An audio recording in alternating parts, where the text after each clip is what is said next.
हाँ Nityanand sir.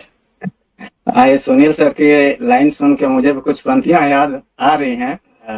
KTR परिवार यूं ही नहीं बना एक नाम है। हम्म। केटीआर परिवार यूं ही नहीं बना एक नाम है।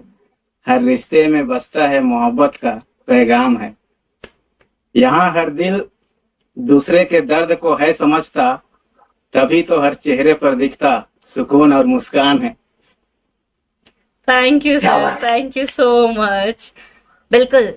आप हम सुन रहे हैं, आप ऐसे ही मुस्कुराते रहिए। मैं मेरा तो वही है। Gayatri ma'am, thank you Nityanand sir. फिलहाल वक्त को ध्यान में रखते हुए थोड़ा आगे चलते हैं, नेक्स्ट परफॉर्मर को बुलाते हैं। तो जिंदगी हर मोड़ पर देती है एक नई लर्निंग, कभी जीत की फीलिंग, कभी हार की बर्निंग, और जो हर हाल में बढ़ता रहे वही तो है इंसान की असली अर्निंग। फिलहाल आपके सामने प्रश्न लेकर हाजिर है नित्यानंद सिंह। नित्यानंद सर।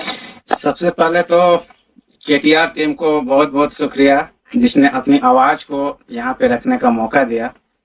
ऑनलाइन मंच पर उपस्थित सभी सम्मानित कविगण, श्रोताओं, दर्शकों को मेरा सादर प्रणाम है। मैं नित्यानंद सिंह शब्दों के माध्यम से दिल की कुछ बातें आप तक पहुंचाने आया हूं। अल्फाज कम हैं, जज्बात गहरे हैं। जो कह ना सका कभी, आज वही कहने आए हैं। मैंने एक लिखा था, सोच की जंजीरें। सोच की जंजीरें। जी जी, वो मैं आप सबके सामने रखना चाहता हूं। और मैं बता दूं कि एक बुक पब्लिकेशंस के द्वारा कंपटीशन चलाया गया था, ऑल ओवर इंडिया का था, जिसमें मैंने ये सबमिट भी किया था।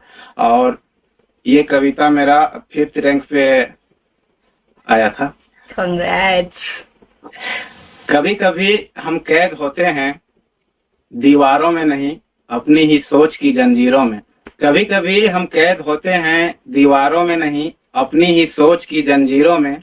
ये जंजीरें दिखती नहीं पर हर कदम रोकती हैं, हर ख्वाब को टोकती हैं और हौसलों को खामोश कर देती हैं। लोग कहते हैं तुम नहीं कर सकते, और हम मान लेते हैं जैसे उनकी आवाज ही हमारी सच्चाई हो। डर, शक और बीते हुए कल की परछाइयां हमारे आज पर पहरा देती हैं, और हम खुद को आजाद समझते हुए भी कैद में जीते रहते हैं। पर एक सच है, ये जंजीरें किसी और ने नहीं, हमने खुद गढ़ी हैं। एक सच है, ये जंजीरें किसी और ने नहीं, हमने खुद गढ़ी हैं। और अगर हमने बनाई हैं तो तोड़ भी हम ही सकते हैं। बस एक कदम, एक यकीन, और खुद से किया एक वादा कि अब डर नहीं, अब रुकना नहीं। आज अगर सोच बदला जाए तो किस्मत भी बदल दी जाएगी, क्योंकि असली आजादी बाहर नहीं, अंदर से शुरू होती है। ये मैं सुनाना चाहूंगा, इजाजत हो तो। जी सर। जो मैं लिखा था, चुप रहना भी गुनाह है। चुप रहना भी गुनाह है। जी।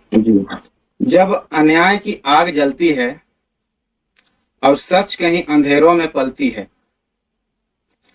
तब खामोशी की चादर ओढ़ लेना एक गुनाह बन जाती है। जब किसी की आवाज दबाई जा रही हो, जब इंसानियत शर्म से झुक रही हो, तब आंखें बंद कर लेना एक गुनाह बन जाते हैं। हर बार सोचते हो मुझे क्या ही फर्क पड़ेगा, हर बार सोचते हो मुझे क्या ही फर्क पड़ेगा। तुम्हारी यही सोच समाज को अंधेरों की ओर धकेल देता है, क्योंकि यह सच है कि अत्याचार उतना नहीं बढ़ता जितना कि हमारे चुप रहने से बढ़ता है, और चुप रहना गुनाह बन जाता है। एक आवाज उठती है तो हजारों लाखों दिल जाग जाते हैं। एक आवाज उठती है तो हजारों लाखों दिल जाग जाते हैं, और एक खामोशी से हजारों लाखों सपने मर जाते हैं, और चुप रहना गुनाह बन जाता है।